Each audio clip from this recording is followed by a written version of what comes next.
Okay, here is the chip that we need to desolder. It's 16K, it's on the lower board, and it says Sony on it, Sony 773A. Here's the back of the board where the chip's soldered in. So the first thing you're going to want to do is put some flux on all these pins and then reflow them, because this solder's been sitting here for probably 40 years literally, or maybe 39, 38. So here's the flux I use. This is good stuff. Label's kind of worn out, so I can't give you the exact model number or whatever, but product number. But I'm going to put flux on all these pins and then reflow all of them to get the solder kind of fresh.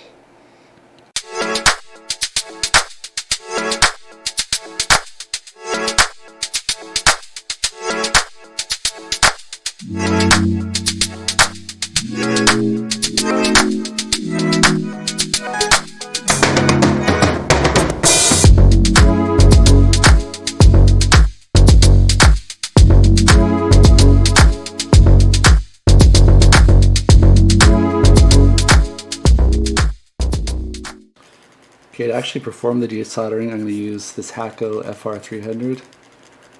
I used to, before I knew what I was doing, just use a solder wick, and it took me like 2 hours to do a chip like this. Very inefficient. This will take me like 2 minutes. I do strongly recommend that you set the temperature to the lowest setting, lowest temperature, because this board's really old and higher temperatures risk damaging the board more. So we're going to try to do this with the lowest temperature. If I can't get all the solder out, I'm going to add more solder and just keep sucking and adding solder until I get it extracted. Alright, this thing's heated up, so what I'm going to do is I'm going to put this over the first pin, hold it for a second to make sure that the solder is actually melted.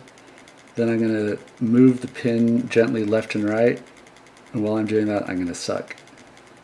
So you usually hold it for like 1 or 2 seconds just to make sure it's melted. Then you start moving it.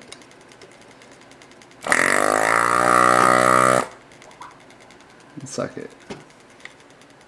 It's not clear to me whether you got it all, but that's a good start.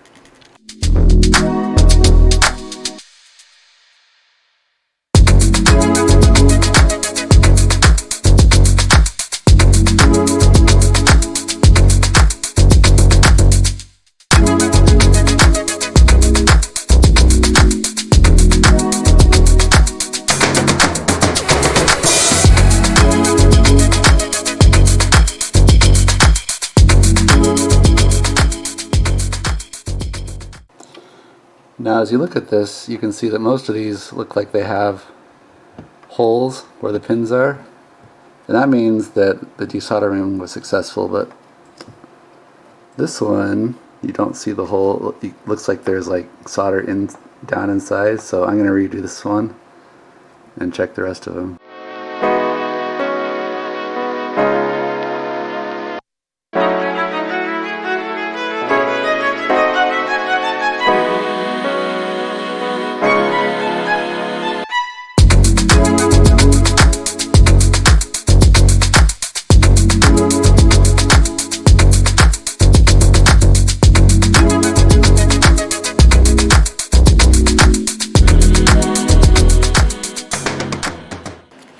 You're also going to want to look at the top and make sure the solder has been sucked out, so you can, well, you can't zoom in very well here, but on this pin I can see that there's still solder, so I'm going to have to redo this one.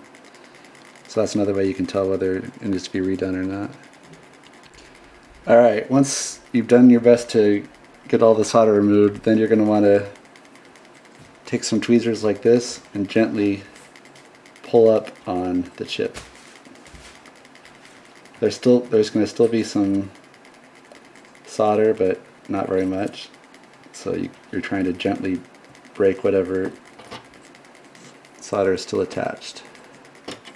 You got to be really careful with this. If it doesn't You don't want to force it, because if you force it, you're gonna rip the traces out of the board.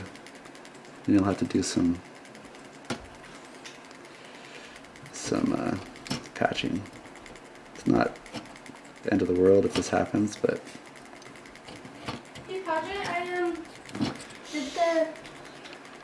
alright, so we were able to get it out without any apparent damage. Notice that this is pin 1. That's important.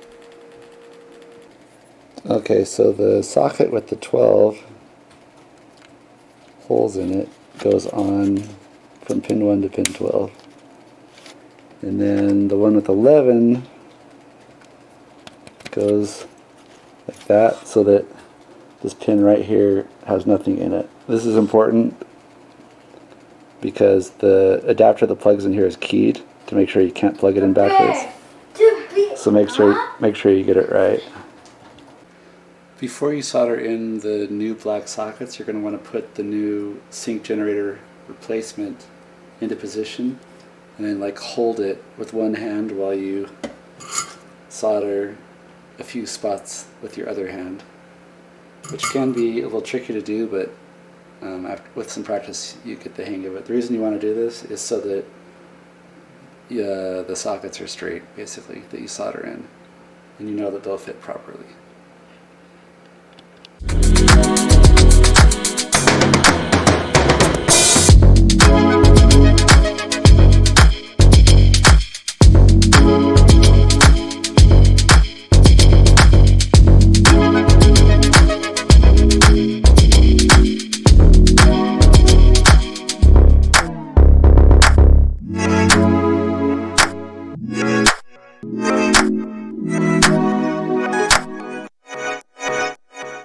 Okay, this represents the finished product, so to speak. The sockets are soldered in, and now you can take the adapter and it'll fit only one way if you put it in correctly, because it has these little black keys on the bottom. So if you try to put it in wrong, I mean, you don't even have to look, you can just wiggle it around until it goes on, because you won't be able to put it in wrong. So that's pretty nice. Don't have to worry about that, as long as you soldered the connectors in properly, of course.